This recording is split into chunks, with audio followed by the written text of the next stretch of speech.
I want to write that story. I want to write that big story that that young people will look up to and say, I want to be that person one day.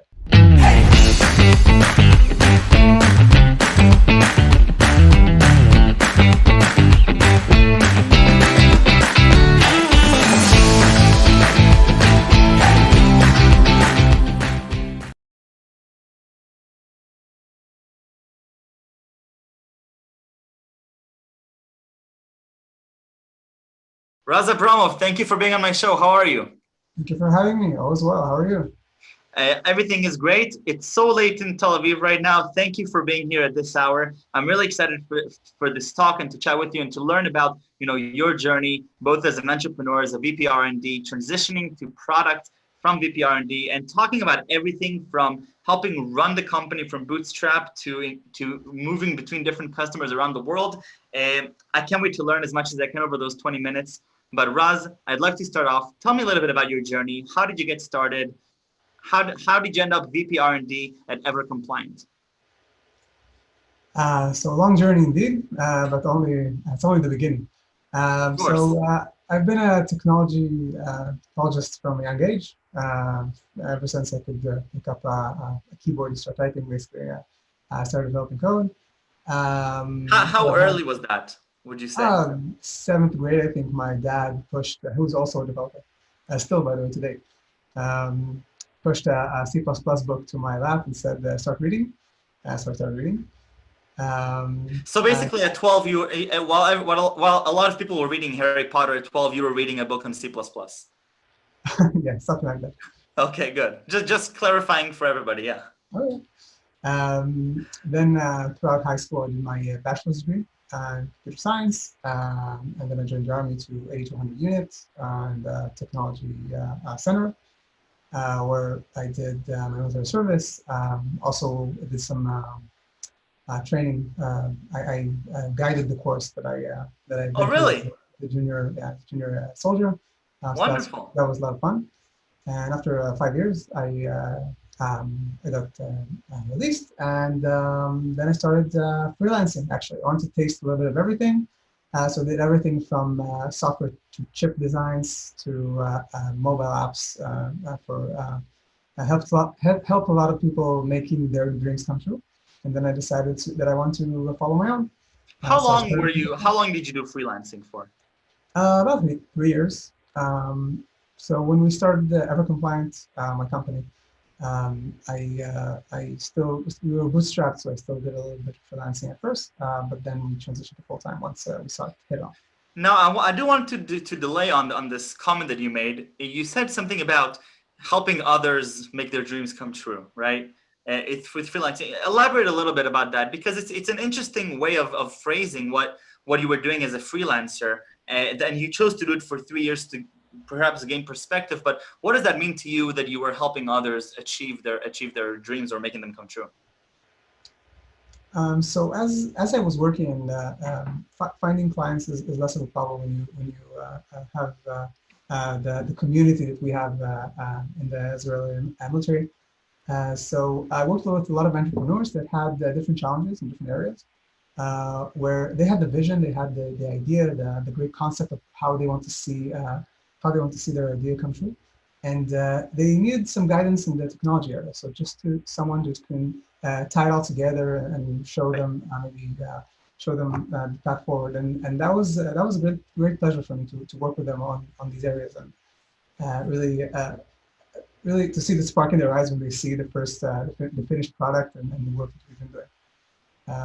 So just to clarify, you would come in and help these entrepreneurs, founders, etc., or other technology teams, and you would come and help them with your skill sets.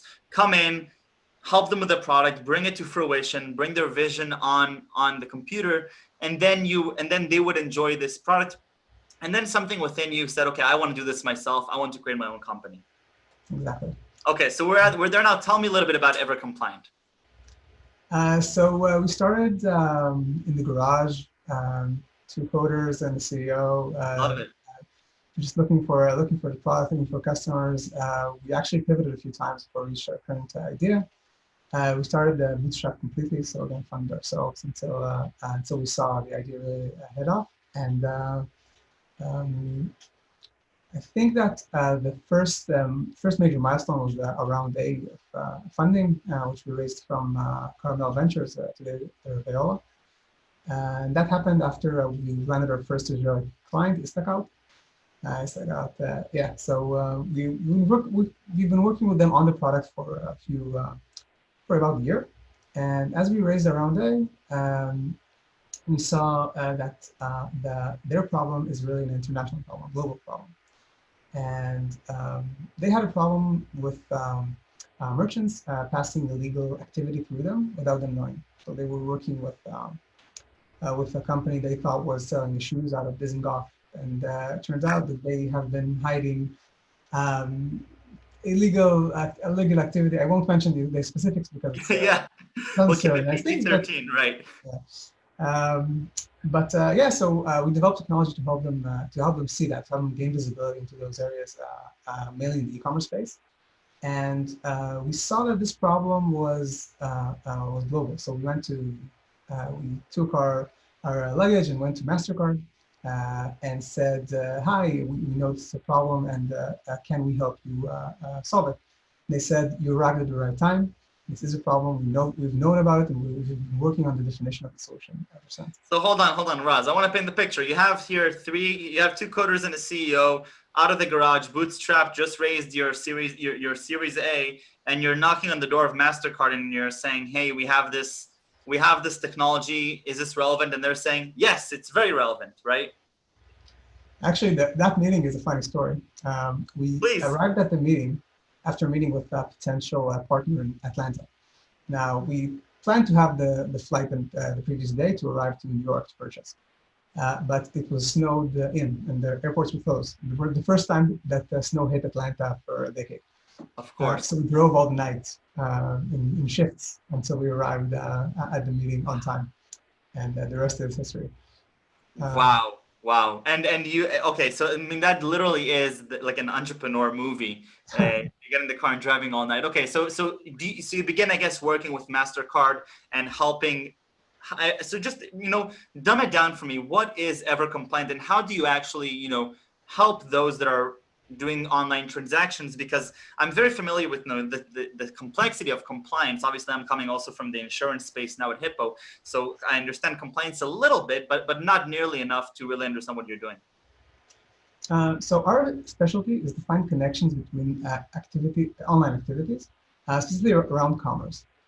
What we found is that today it's very easy to set up an online merchant, almost too easy. It takes about 10 minutes and access to your favorite website building platform, yeah. And you have a website ready to go, and you can start transacting. And that acceleration of new merchants popping up has created a huge smoke screen where you can hide illegal activity without people detecting it.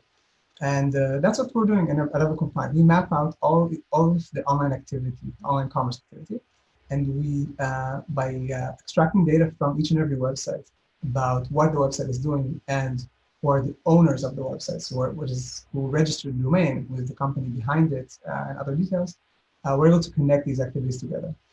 So when we approached our customers, so banks, payment service providers, anyone who works with online merchants, we can get their merchant portfolio and connect the seemingly legitimate merchants to illegal activities. So, give me a little bit of background about this market, because it sounds like this is a problem that is especially relevant today, maybe less so 15 or 20 years ago when building, online presence and gaining credibility wasn't as democratized as it is today. Why aren't there so many others working in this space? Or maybe there are. I mean, because it sounds like this is one of the most relevant things in today's age, especially as practically all of our shopping is done online and COVID is just accelerating e-commerce, I'm sure, like crazy. So there are competitors in that area. I have the utmost respect for them, and we love a good competition. And when we approached the market, we saw, it was a while ago, we saw that that problem was ramping up severely. You can see the numbers of merchants rising up year after year, Yeah. and that there was no solution in sight. And then we basically built our platform. And yeah, as the area grew, our market grew and the company grew as well. So how do you then, as one of the founders and as a VP R&D, and soon we'll talk about the transition to product, how do you think, or how much weight do you give to the congestion of the space and how your other competitors are approaching this? Because and if there are other competitors that are direct competitors, I'm guessing right now, as you're in the hyper growth stage and you're trying to gain credibility and market share, what are some of the key considerations that you're bringing to the table? So as an Israeli company, we started from technology. We always started from technology. Of course. But our competitors actually started from different business aspects. So either from business analysts who built an online database and reflected it to customers, or different varieties of that area. And when we approached with a technology-based solution, really made things much better for our customers. So in that aspect, we always try to maintain that technological edge and think of the next thing that the market, where the market is going to, so we can stay ahead of the curve. And in that aspect, when you're building a company, when you're building a startup, you have to heavily invest in R&D all throughout your life cycle. And I'm sure Hippo is still dedicating a lot of resources there. Doubling down, yeah. Yeah, absolutely. So it's something that's important to put a large emphasis on, especially when there's always pressure to put more in marketing and sales just to bring the bottom line to higher numbers. But at the end of the day, you're built on technology, you're built on R&D, you're built on product. I love it. Okay, so again, going back, three guys in a garage, two coders and a CEO, you're approaching MasterCard, and all of a sudden you have this huge client. And this is after, your main experience as a freelance engineer is to help, small teams bring their products to fruition. How is this transition of going from, some Israeli customers for Evercompliant, all of a sudden seeing MasterCard and working with one of the most, one of the biggest online transaction companies? Give me a little bit of taste as to what that's like. So when you're working with MasterCard, you have a lot of, they present you to the market basically. They sent us over to different global companies and we tested our product in real time with them, and they saw the benefits, and they became our first global customers. And that process is really, it brings the company to a different level of maturity, because when you look for a product, everything is very nice, very clean. The value proposition is very crisp, and that's what you're working on. But once you bring on enterprise customers, and we start from the largest enterprises, there are a ton of other operational compliance, legal demands that you have to meet, very long procurement processes, things that the company has to adjust to. And so we had someone in the bank, so we were able to round that up, but something that you have to take into account when you start a B2B or B2 enterprise.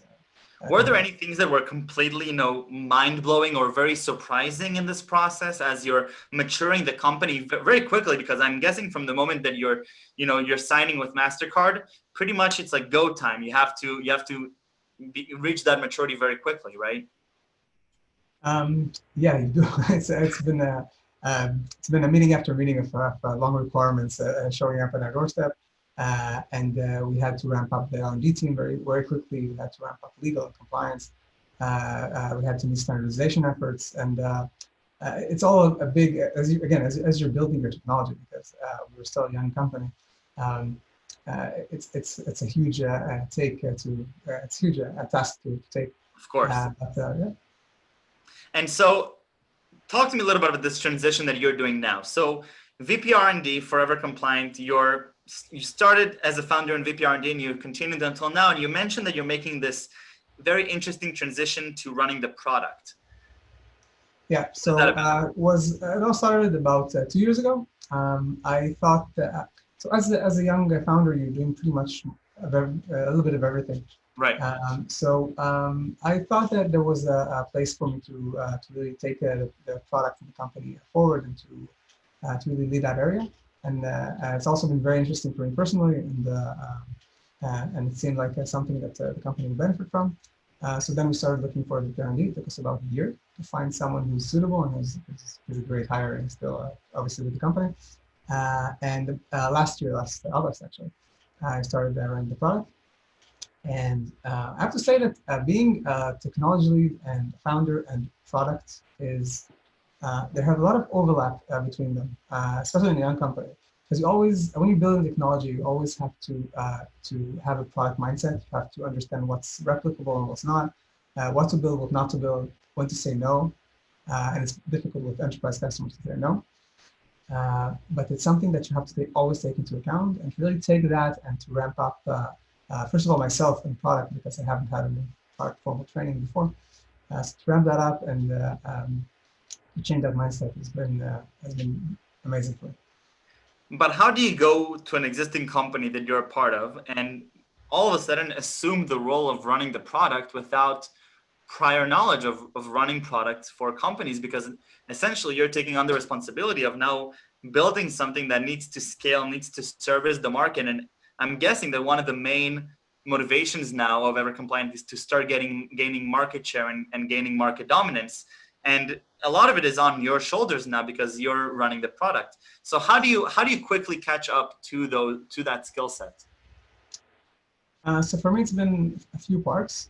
First of all, I'm fortunate to know a lot of very talented people who are very talented product managers, and I've met with them, learned from them, and asked a lot of questions, nagged them for quite a while, and learned a lot that way.